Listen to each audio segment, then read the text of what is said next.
मेरा नंद नंदन। मैं भी तो हूँ तेरा नंद नंदन। तू ही तो तेरा नंद नंदन। मैं भी तो हूँ तेरा नंद नंदन। तू ही तो है मेरा नंद नंदन। मैं भी तो हूँ तेरा नंद नंदन। तू ही तो है मेरा नंद नंदन। मैं भी तो हूँ तेरा नंद नंदन। तू ही तो है मेरा नंद नंदन। संकीर्तन की इस पहली पंक्ति में ही शब्द 3 बार कहा गया, 3 बार ही शब्द लगाया गया।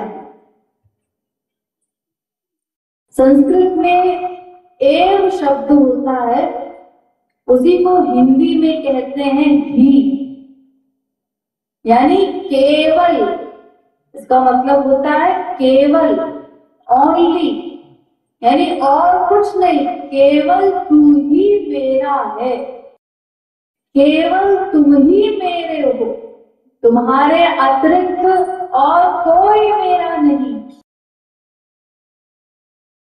भगवान ने गीता में कहा है, अनन्याश्चिन्तयन्तु माम् ये जनाः पर्युपासते तेषां नित्याभियुक्तानां योगक्षेमं वहाम्यहम्। ये भगवान का वाक्य है गीता में।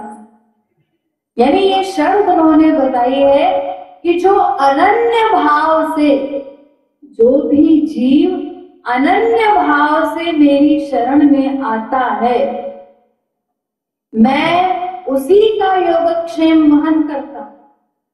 अनंत काल के लिए उस जीव का ठेका ले लेता हूं जो केवल मुझसे ही प्रेम करता।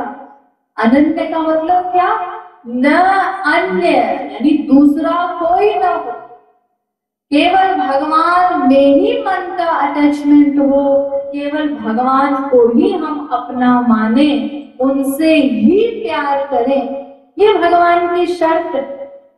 और एक जगह पर नहीं, गीता में तो भरा पड़ा है जगह जगह पर, माम एकम शरणम ब्रज, केवल मेरी ही शरण में आना होगा, एकम लगाया गया।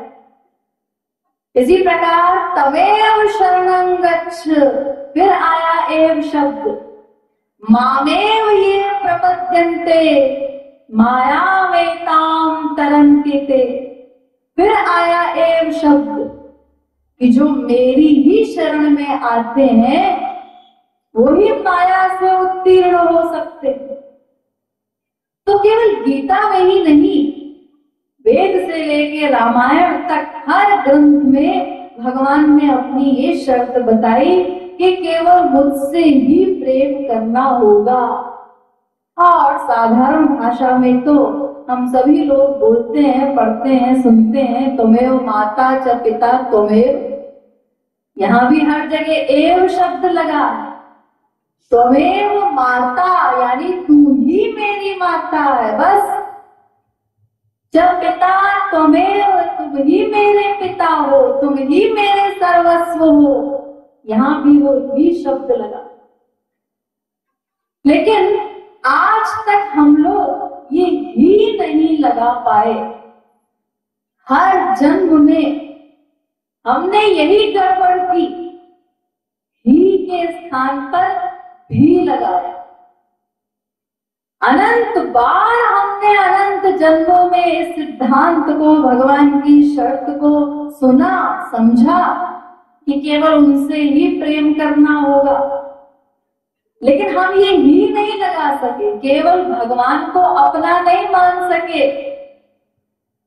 हमने हर जन्म में भी लगाया, तू भी मेरा है, ठीक है, लेकिन संसार भी मेरा है। तुम भी मेरी माँ हो, लेकिन एक माँ घर में भी रहती है। तुम भी मेरे पिता हो, लेकिन एक पिता घर में भी। हर जन्म में हमने यही गलती की और इसीलिए आज तक लक्ष्य से वंचित है। जैसे देखिए पारस, तो पारस क्या करता है? लोहे को सोना बना देता। अगर पारस लोहे से छू जाए तो वो लोहा सोना बन जाता।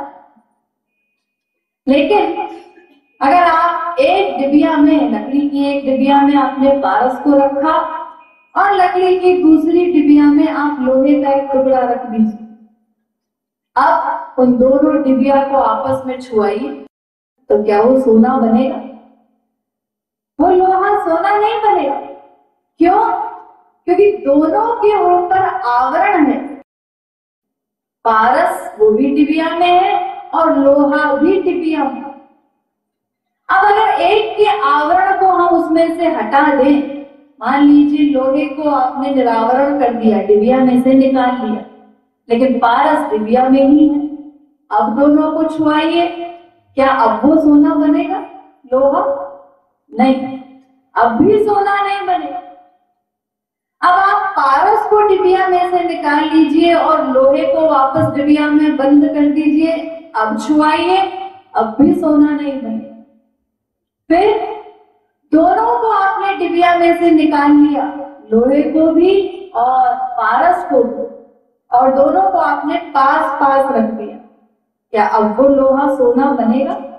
नहीं, अब भी नहीं बनेगा। अब आपने और पास रख दिया, बिल्कुल पास, लेकिन अब भी वो लोहा सोना नहीं बनेगा। फिर वो लोहा सोना कब बनेगा?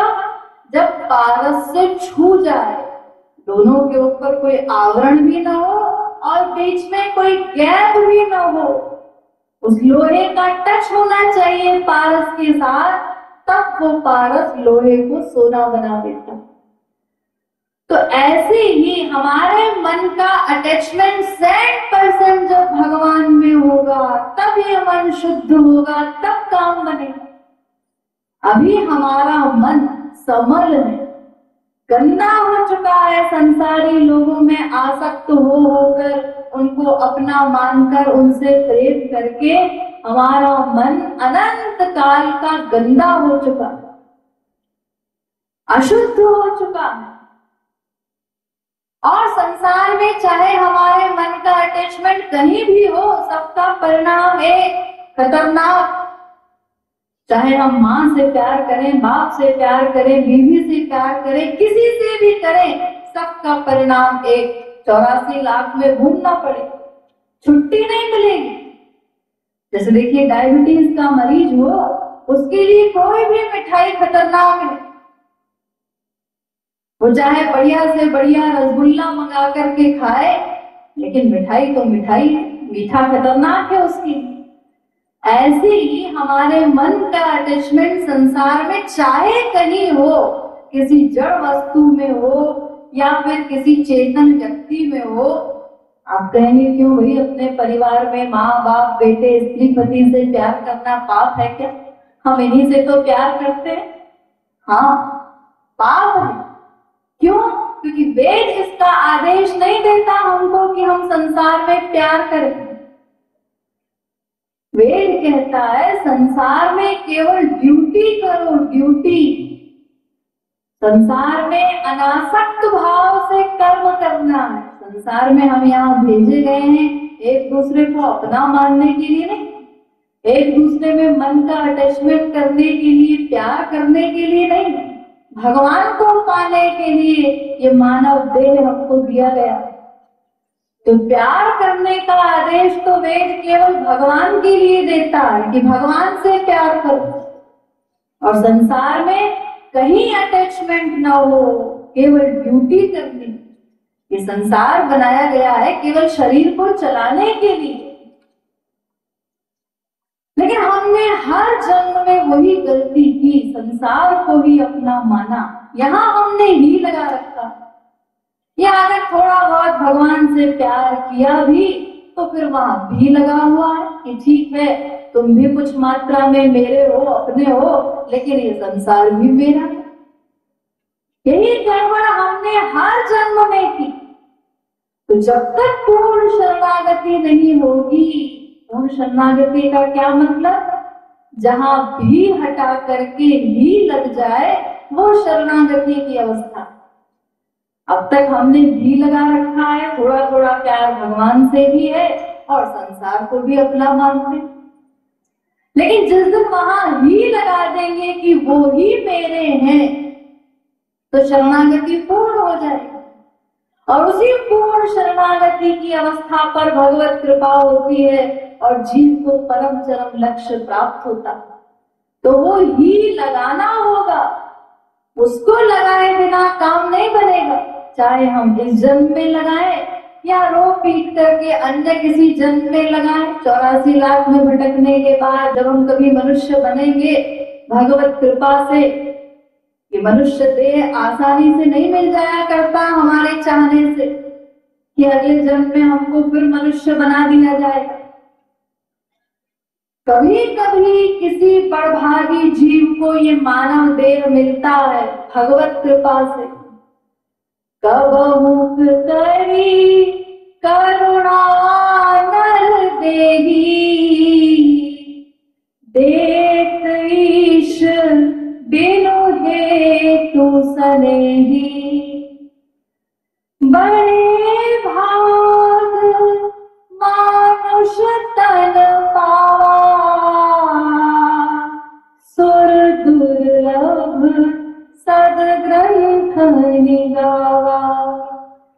तो इसीलिए आज न लगाए ये ही तो फिर कभी 84 लाख में भटकने के बाद न जाने कब ये मानव देह मिले तब हम लगाए, या फिर उसको भी गंवा दे, जैसे अनंतानंत जन्म अब तक गंवाते आ रहे हैं।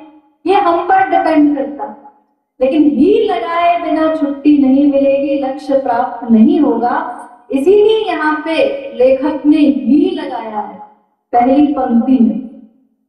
भक्त कहता है कि तुम ही मेरे हो। ठीक है, मन से मैं हारा हुआ हूं, लेकिन फैक्ट जानता हूं कि तू ही मेरा है। मन से हारा हुआ हूं, इसलिए संसार से भी मैं प्यार करता हूं, लेकिन फैक्ट जानता हूं कि तुम ही मेरे हो और संसार मेरा नहीं। क्यों? कति नाम सुता लालिता, कति नेह मधुर भुंजिगी, क्वनुते क्वनुताश्च वयं भव संगः खलु पांथ संगमः।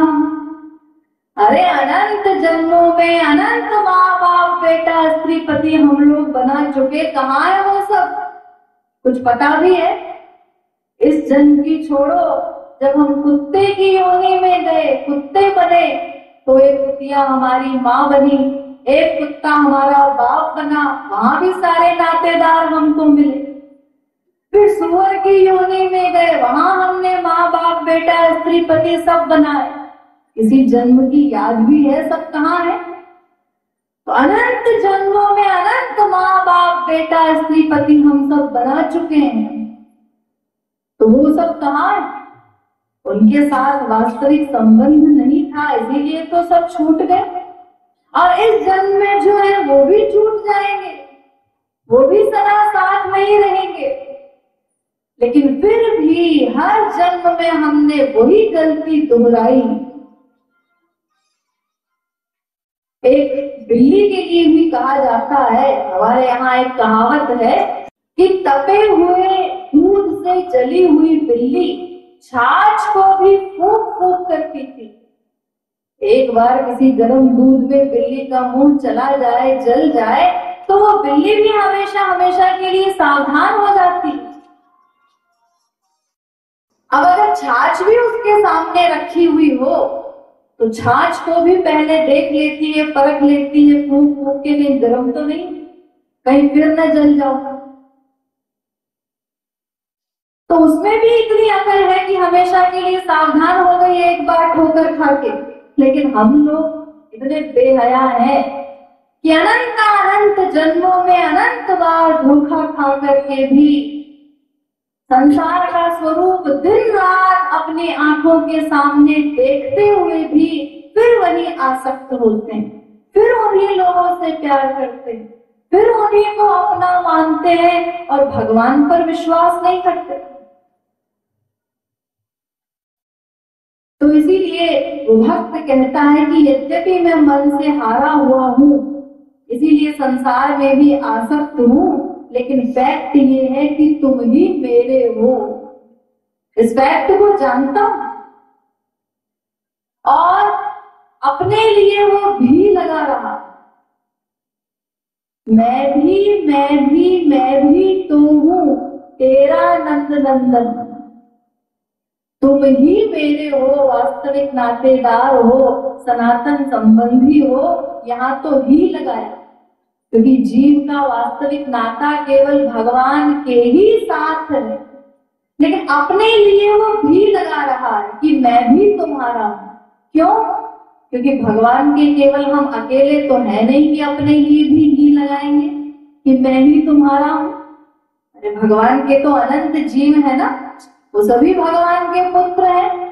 अमृतस्य वै पुत्राः, वेद कहता है समस्त जीव भगवान के पुत्र हैं।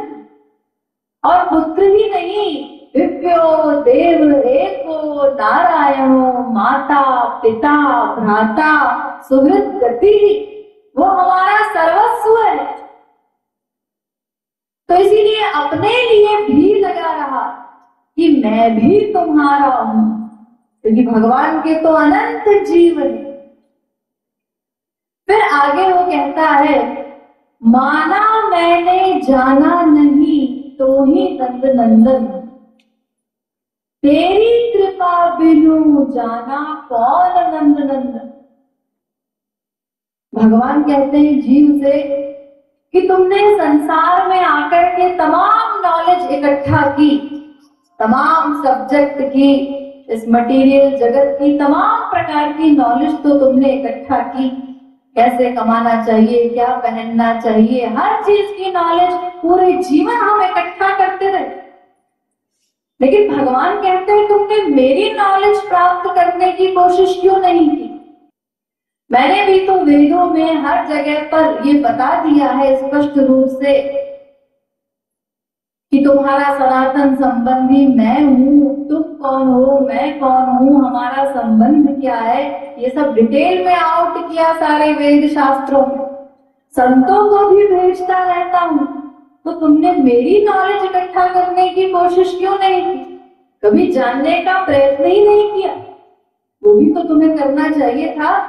तो वो कहता है तेरी कृपा बिनु जाना कौन नंद नंदन। हे नाथ, तुम्हारी कृपा के बिना क्या आज तक तुम्हें कोई जान सका है। अरे एक नाम तो बता दो कि किसी जीव ने बिना तुम्हारी कृपा के तुम्हें जान लिया हो, तुम्हें प्राप्त कर लिया हो। तो महाराज तुम्हारी कृपा के बिना तो तुम्हें कोई नहीं जान सकता। फिर आगे कहता है, माना मैंने भक्ति किया नहीं नंद नंदन, तू तो बिनु हेतु सने ही नंद नंदन। हे नाथ, मैं मानता हूं कि मैंने तुम्हारी भक्ति नहीं की, लेकिन एक बात बताओ, तुम तो बिनु हेतु सने ही कहलाते हो। तो बिनु हेतु सने ही का मतलब क्या होता है? जो बिना किसी कारण के कृपा कर दे, बिना किसी साधन के रीच जाए, वो अकारण करुण कहलाता है, बिनु हेतु सने ही कहलाता है। तो अगर तुम बिनु हेतु सने ही हो, तो फिर ये भक्ति की शर्त तुमने क्यों लगा दी? ये कारण तुम क्यों लगा रहे हो कि मेरी भक्ति करो तब मैं कृपा करूंगा? अरे ये तो बिजनेस हो जाएगा ना, कि हम तुमको पहले कुछ दे तब तुम हमारे लिए कुछ करोगे, तब तो तुम अकारण करुण नहीं कहला सकते। ऐसा बिजनेस तो संसार में होता है। हमने दुकानदार को 1000 रुपया दिया, उसने 1000 की साड़ी निकाल के दे दी। तो ये तो बिजनेस हो गया, ये न्याय कहाँ हुआ, कृपा कहाँ हुई? कृपा तो तब है जब हमारे बिना कुछ किए तुम हम पर कृपा कर दो। तो देखिए, भगवान वास्तव में बिनु हेतु स्नेही है, बिना किसी कारण के कृपा करते हैं। क्योंकि अभी अभी मैंने आप लोगों को बताया थोड़ी देर पहले कि भगवान जो कुछ भी करेंगे, क्योंकि उनको अपने लिए कुछ करना, कुछ पाना शेष नहीं है, इसीलिए वो जो कुछ भी करेंगे दूसरे के कल्याण के लिए ही करेंगे। लेकिन संसार में हमने आज तक किसी का ऐसा स्वरूप देखा नहीं कि बिना स्वार्थ के कोई किसी पे कृपा कर दे। संसार में जितने भी लोग हैं, वो देवता हो या राक्षस हो या मनुष्य हो, ये सात्विक राजस तामस 3 प्रकार की पर्सनैलिटीज, ये सब सकारण कृपा करते हैं। इनकी कृपा के पीछे, यानी इन्होंने हमारा कोई काम बनाया तो इनका कोई स्वार्थ है। बिना कारण के ये कृपालु नहीं हो सकते, किसी पर कृपा नहीं कर सकते, किसी के लिए कुछ नहीं कर सकते। तो चूंकि हम संसार में सकारण कृपा करते रहे हैं, सकारण कृपा पाते रहे हैं, इसलिए हम इस बात पर विश्वास नहीं कर पाते कि भगवान बिनु हेतु स्नेही। उस विश्वास में कमी है। भगवान तो वास्तव में अकारण करुण है, लेकिन हम इस बात को मान नहीं पाते। बोलते तो हैं हम बड़े लंबे चौड़े शब्द, जी भगवान बड़े दयालु हैं, बड़े कृपालु हैं, वो तो अकारण करुण है, कृपा सिंधु है, लेकिन सिर्फ बोलते हैं लंबे चौड़े शब्दों। हृदय से हम इस बात को मानते नहीं, 100% रियलाइज नहीं करते कि भगवान अकारण करुण है। जबकि संसार में हम सर्वत्र विश्वास कर रहे हैं, आंख बंद करके। अरे करोड़ों रुपए का लेन देन हो रहा है हर नगर में, बिना किसी कागजी लिखा पढ़ी, केवल विश्वास के आधार पर। लेकिन यहाँ भगवान पर इतना भी विश्वास नहीं। भगवान अपना दिव्य सामान देने को तैयार है और बदले में केवल हमारा मन चाहते, गंदा मन, लेकिन वो भी हम पहले देने को तैयार नहीं। तुम अपना सारा सामान दे दो दिव्य दिव्य, हम उसके बाद हम देंगे ये गंदा मन। पहले भगवान से कृपा चाहते हैं, भगवान के ऊपर इतना भी विश्वास नहीं कर सके जितना संसार पर विश्वास है। तो अगर हम भगवान को बिनु हेतु स्नेही मान ले तो फिर और कुछ करने की आवश्यकता ही नहीं है, कोई भक्ति वक्ति कुछ करने की आवश्यकता नहीं। क्योंकि हम भगवान को देंगे क्या? अरे भगवान को देने के लिए हमारे पास सामान है क्या? ये शरीर इतना गंदा, मलमूत्र का पिटारा, 9 द्वार है शरीर में और हर द्वार से गंदगी निकलती रहती है निरंतर, रोग रोग से गंदगी निकलती रहती है। ये पूरा कबाड़ा, हाड़ मांस का पुतला ये शरीर, इसको भगवान लेकर के क्या करेंगे? इतना गंदा शरीर है कि अगर ऊपर का चमड़ा हटा दिया जाए तो हम स्वयं अपनी दशा देख नहीं सकते, उस दुर्गंध से बेहोश हो जाएंगे। इतनी गंदगी भरी हुई है इस शरीर में जिसका हम इतना अहंकार करते हैं। तो ये इतना गंदा शरीर और मन, वो तो अनंत काल का गंदा, संसार वालों में आसक्त हो करके, संसार से ही प्रेम कर करके वो भी इतना गंदा हो चुका है, अनंत जन्मों का अशुद्ध अंतःकरण। और बुद्धि वो और माशाअल्लाह, उसी बुद्धि को लगा लगा करके आज तक हम किसी संत के आगे शरणागत नहीं हो पाए, अपनी बिगड़ी नहीं बना पाए, अपना सर्वनाश करते जा रहे हैं। ये हमारी बुद्धि का हाल है। तो हमारे पास कोई सामान है क्या जो हम भगवान को देंगे? और जिस संसार के सामान को, मकान को, पैसे को, जितनी वस्तुओं को हम अपना मानते हैं, यहाँ तक कि अपने शरीर को, वो सब तो भगवान का। माँ के पेट से हम क्या लेकर के आए थे? और जो शरीर लेकर के आए थे वो शरीर भी तो भगवान ने ही बनाया माँ के पेट में, और किसने बनाया? फिर उस शरीर में आत्मा देने वाला भी वो भगवान, आत्मा में चैतन्यता प्रदान करने वाला भी वो भगवान। तो हमारे पास अपना कहने को है क्या? और मान लीजिए हम इतने सब सामान को अपना मानते भी हैं, तो हमारे इस गंदे सामान को भगवान लेकर करेंगे क्या? हम अगर भगवान को दे भी दें तो ये सब सामान उनके किस काम का? इसीलिए वास्तव में कोई कारण हो भी नहीं सकता उनकी कृपा पाने का, कि हम कोई कारण, कोई साधन करें और तब वो रीझे, तब वो कृपा करे। क्योंकि भगवान का हर सामान अलौकिक है, वो अमूल्य है, और हमारे पास कोई ऐसा सामान है ही नहीं जो अलौकिक हो, जो अमूल्य हो, जो हम दे करके उनकी प्रॉपर्टी को उनसे ले सके। ये तो उनकी कृपा है जो वो समर्पण के लिए हमारी आसक्ति समाप्त हो, इसीलिए स्वीकार कर लेते हैं इन चीजों को, वो एक अलग बात है। ये उनकी कृपा है कि वो ग्रहण कर लेते हैं हमारे गंदे मन को और फिर उसको अपनी कृपा से शुद्ध बना देते हैं, निर्मल कर देते हैं। वरना उनको आवश्यकता क्या है किसी चीज की? तो इसीलिए उनको देने के लिए हमारे पास कुछ है ही नहीं, कोई मूल्य जो हम चुका सके उनकी कृपा का। इसीलिए वो वास्तव में अकारण करुण है। तो भक्ति तो हम क्या करेंगे? देखिए, जो भक्ति शब्द है इसका अर्थ होता है सेवा। भज धातु होती है संस्कृत में, उससे तिन प्रत्यय होकर के भक्ति शब्द बनता है सेवा अर्थ में, जिसका अर्थ है सेवा करना। तो सेवा हम करेंगे कैसे भगवान की? अरे सेवा तो बड़ा व्यक्ति करता है छोटे की, जैसे माँ है तो वो माँ बच्चे की सेवा करती है। बच्चा क्या सेवा करेगा माँ की? वो तो असमर्थ है, छोटा है, अबोध है। माँ सेवा करती है सारी उस बच्चे। तो ऐसे ही भगवान की सेवा हम करेंगे कैसे? किस सामान से करेंगे? और फिर पहली बात, वो हमारे सामने ही नहीं है तो सेवा करेंगे कैसे? कोई पर्सनैलिटी हमारे सामने हो तब तो सेवा की बात आएगी ना। इसीलिए गौरांग महाप्रभु ने कहा था, दीन बंधु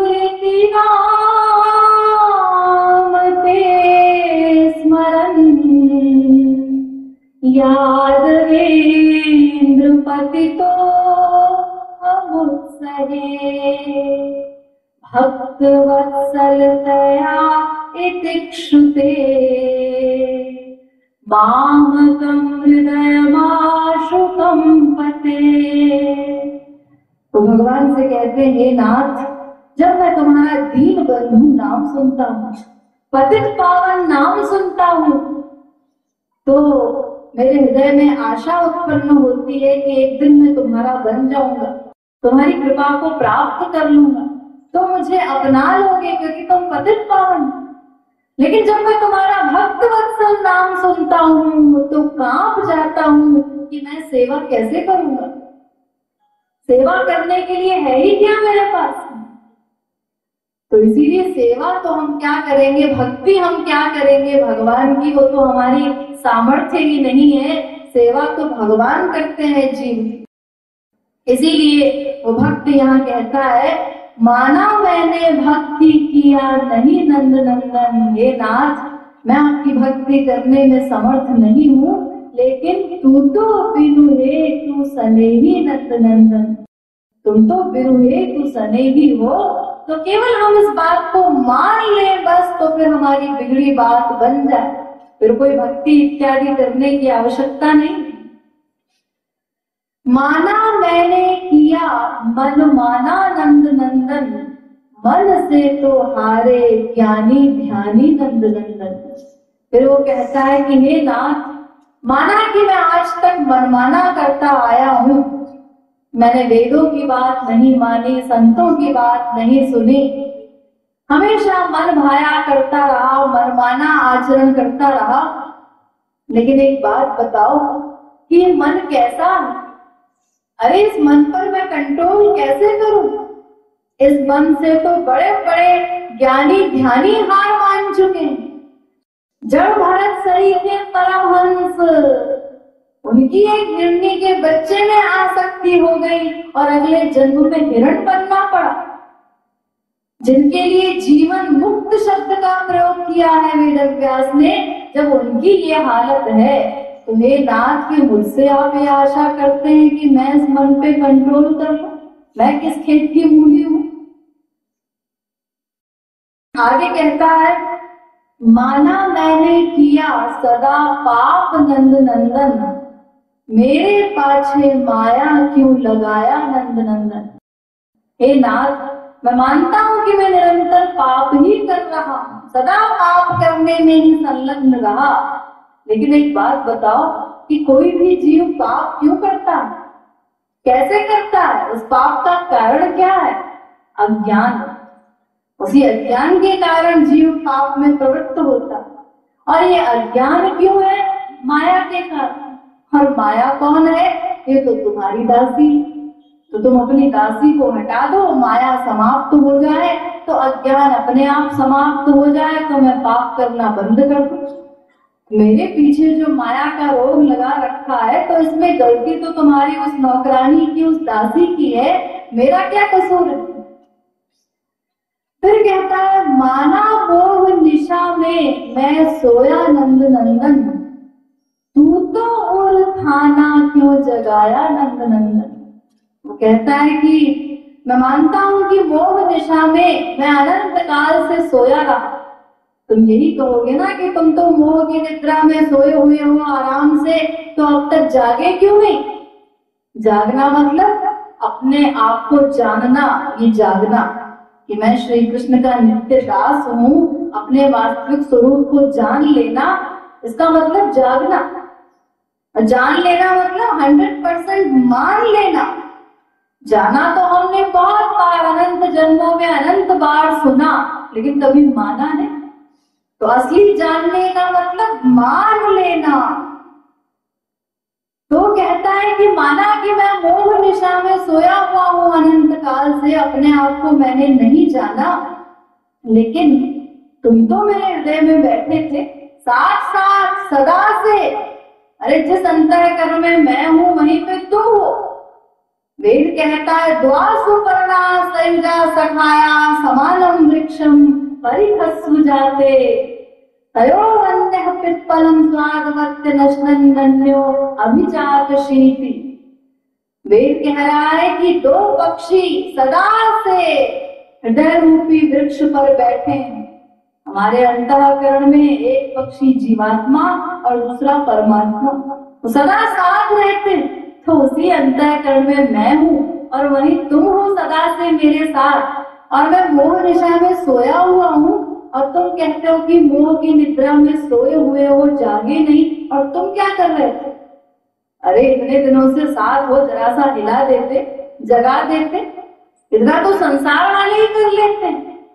संसार में भी देखो, घर में कोई मेंबर थोड़ा देर तक सोता रहे, 7 बज जाए तो स्त्री पति एक दूसरे को आपस में जगा देते हैं, क्यों भाई आज क्या इरादा है, ऑफिस नहीं जाना है क्या, 7 बज गए, टाइम तो देखो। तो संसार वाले भी एक दूसरे की इतनी चिंता करते हैं, और तुम कहते हो कि तुम मोह निशा में सोए हुए हो, तुमने आज तक जगाया नहीं, और अब तुम कहते हो कि तुमको दंड देंगे। ठीक है, दंड दे दो, बड़े आदमी हो, हम क्या कर सकते हैं, कमजोर हैं हम, लेकिन गलती तो तुम्हारी है, जगाना तो चाहिए था। फिर कहता है, माना मैं हूं बुरे से भी बुरा नंद नंदन, लेकिन हूं तो तेरा लाज जाए तेरी नंद नंदन। माना कि मैं बुरा हूं, बुरे से भी बुरा हूं, मुझसे अधिक बुरा और कोई नहीं होगा, ये बात मैंने मान ली, लेकिन इसमें बदनामी तो तुम्हारी होगी, लाज तुम्हारी जाएगी। क्यों? क्योंकि लोग तो यही कहेंगे ना कि देखो उनका बेटा आवारा हो गया है, उनकी प्रेयसी ऐसी है, क्योंकि जीव का सनातन संबंध तो भगवान के साथ है। मैं हूं तो तुम्हारा ही अंश ना, बुरा ही सही, लेकिन हूं तो तुम्हारा पुत्र और सनातन अंश हूं। ममैवांशो जीवलोके जीवभूत सनातन, टेम्परेरी अंश नहीं। तो महाराज मेरा नहीं, कम से कम अपनी बदनामी का तो ख्याल करो। लोग तो यही कहेंगे कि उनका बेटा आवारा हो गया, तो अपयश तो तुम्हारा ही होगा ना। और फिर तुम्हें इसमें करना क्या है? अरे बेटे को ठीक कर दो, कोई लेक्चर देने की भी आवश्यकता नहीं है। माया तुम्हारी नौकरानी है, तुम्हारी दासी है, केवल उसको आंख दिखाने की देर है बस। उसको जरा सा इशारा कर दो, वो भाग जाए तो बेटा बाप के बराबर हो जाए।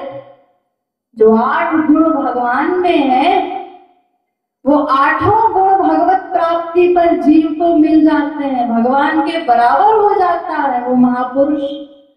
तस्मिन् तज्जने भेदा भावात्, नारद जी कहते हैं कि उनमें और उनके जन में कोई भेद नहीं रह जाता। जानत तुम्हें रह जाए। तो महाराज आपको क्या करना है, केवल आंख दिखा दीजिए आपकी नौकरानी को, वो भाग जाए तो बेटा बाप को चैलेंज कर दे, उनके बराबर हो जाए। माना मन तेहू मैं तो हारा नंद नंदन, तू है कैसा मन मोहन नंद नंदन।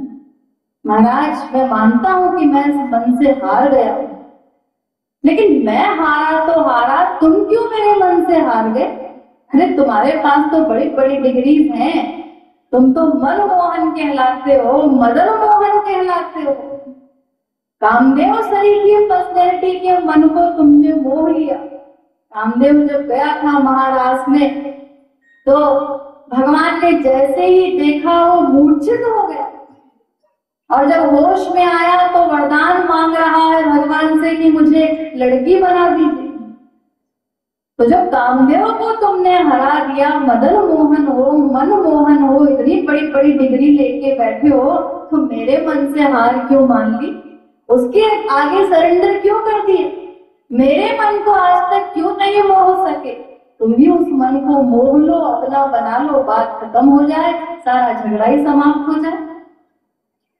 माना मैंने पिछला बिगाड़ा नंद नंदन, अगला तो अब तू बना दे नंद नंदन। हे नाथ मैं स्वीकार करता हूं कि मैंने अपने पिछले अनंत जन्म बिगाड़ दिए, लेकिन महाराज पिछले बिगाड़ दिए, अगला तो अब आप बना दीजिए। पिछले बिगड़े सो बिगड़े, अगला तो बना दो, और जब अगला बनाओगे तो पिछला तो अपने आप बन ही जाएगा। क्योंकि भगवान का एक कानून है, जब भगवत प्राप्ति होती है तो कई काम एक साथ होते हैं। अहम त्वाम सर्व पापेभ्यो मोक्षयिष्यामि, माया निवृत्ति, अनंत जन्मों के पाप पुण्य की समाप्ति, सदा सदा के लिए वो जीव निर्मल हो जाता, सब काम एक साथ हो जाते हैं। तो कहता है ठीक है, मुझसे गलती हो गई, मैंने पिछले अपने अनंत जन्म बिगाड़ दिए, लेकिन अब अगला तो बना दीजिए। अंत में कहता है माना मैं हूं सब विधि दोषी नंद नंदन, तू तो है कृपालु कृपा करू नंद नंदन। अब तक तो देखिए भगवान की गलती निकाल रहा था हर जगह कि तुमने क्यों नहीं जगाया, तुमने माया क्यों लगा दी, तुमने ऐसा किया। अंत में कहता है हे नाथ मैं मानता हूं कि मैं ही हर प्रकार से दोषी हूं, सारा कसूर मेरा है, लेकिन फिर भी तुम तो अकारण कृपालु हो, अकारण करुण हो, बिनु हेतु स्नेही हो। तो मेरा ही दोष सही सारा, लेकिन कम से कम तुम अपनी इस डिग्री पर तो विचार करो। अपने इस कृपालु नाम को चरितार्थ करने के लिए ही मुझ पर कृपा कर दो, मैं कब से तुम्हारी कृपा की बाट जो रहा हूँ। इस प्रकार भगवान से प्रेम के वशीभूत होकर के कृपा की याचना कर रहा हूँ। तू ही तो है मेरा नंद नंदन, मैं भी तो तेरा नंद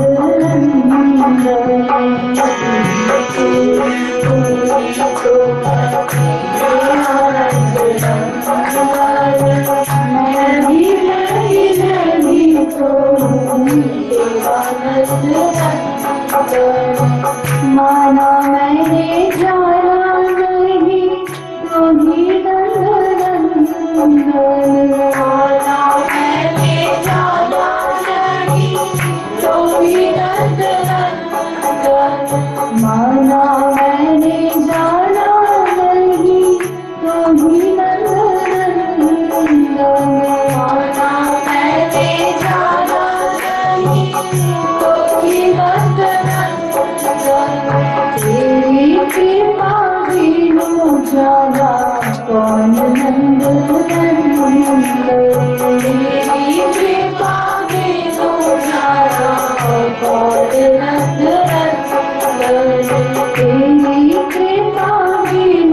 जाना कौन नंदन,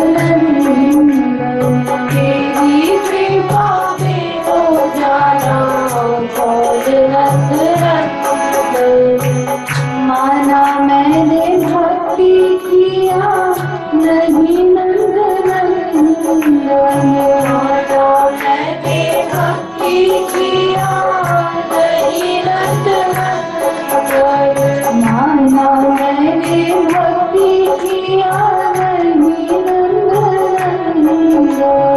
माना मैंने भक्ति किया नहीं नंदन। तू तो बिनुगे तू सनेही नंदन, तू तो बिनुगे तू सनेही नंदन, तू तो बिनुगे तू सनेही नंदन, तू तो बिनुगे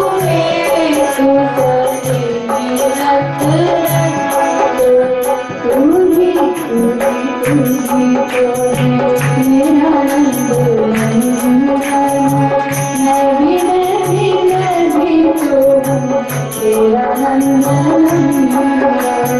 तू ही तो है मेरा नंदन, मैं भी तो तेरा नंदन। माना मैंने किया मन माना नंदन, माना मैंने किया मन माना नंदन, माना मैंने किया मन माना नंदन, माना मैंने किया मन माना नंदन। मन से तुम्हारे ध्यानी ध्यानी नंदन, मन से तुम्हारे ध्यानी ध्यानी नंदन, मन से तुम्हारे ध्यानी ध्यानी नंदन, मन से तुम्हारे ध्यानी ध्यानी नंदन। माना मैंने किया सदा पाप नंदन, माना मैंने किया सदा पाप नंदन, माना मैंने किया सदा पाप नंदन, माना मैंने किया सदा पाप नंदन।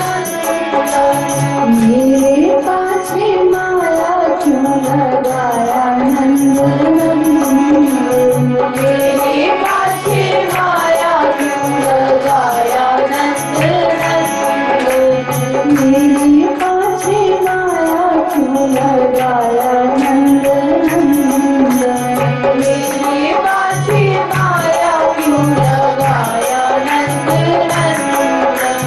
तुम भी मेरा नंदन, मैं भी तो तेरा नंदन, तू ही तो है तेरा नंदन, मैं भी तो तेरा नंदन। आना मोह निशा में मैं सोया नंदन, आना मोह निशा में मैं सोया नंदन, माना मोह निशा में मैं सोया नंदन, माना मोह निशा में मैं सोया नंदन।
तेरा लाग जाए तेरी नंदन,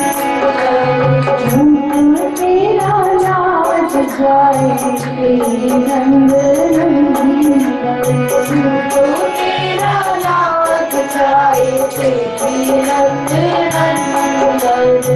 माना मरते हूँ मैं तुम्हारा नंदन, माना मरते हूँ मैं तुम्हारा नंदन, माना मरते हूँ मैं तुम्हारा नंदन, माना मरते हूँ मैं तुम्हारा नंदन।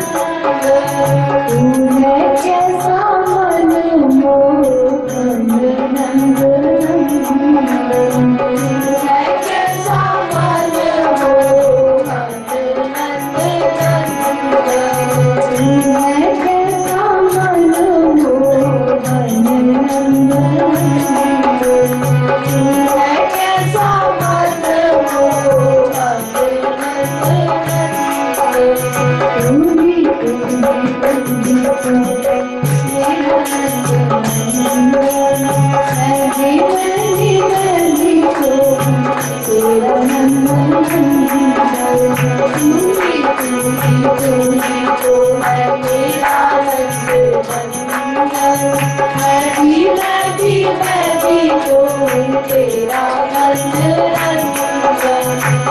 मानो मैंने पिछला बिगाड़ा नंदन, माना मैंने पिछला बिगाड़ा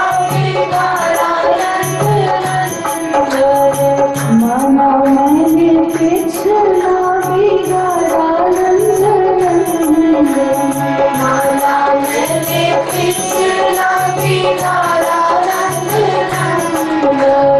अब ना तो अब तू बना दे नंदन, अब ना तो अब तू बना दे नंदन, अब ना तो अब तू बना दे नंदन, अब ना तो अब तू बना दे नंदन।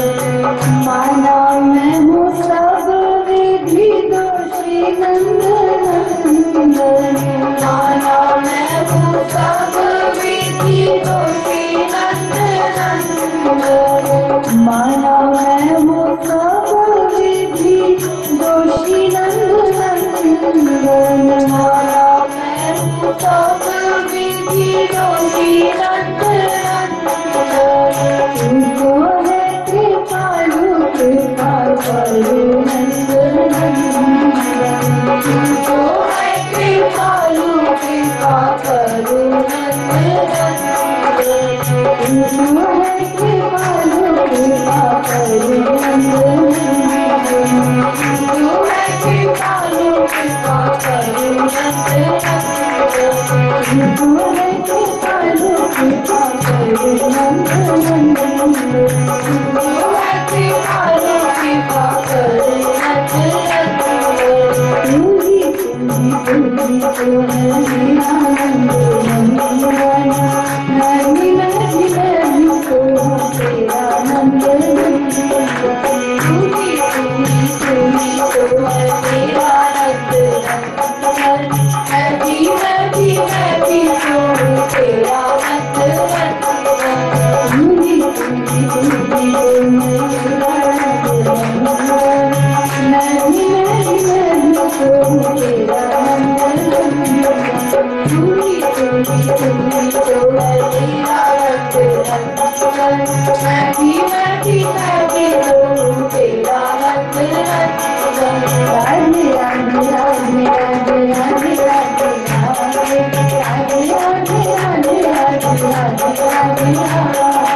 राधे राधे राधे राधे राधे राधे राधे राधे राधे राधे राधे राधे राधे राधे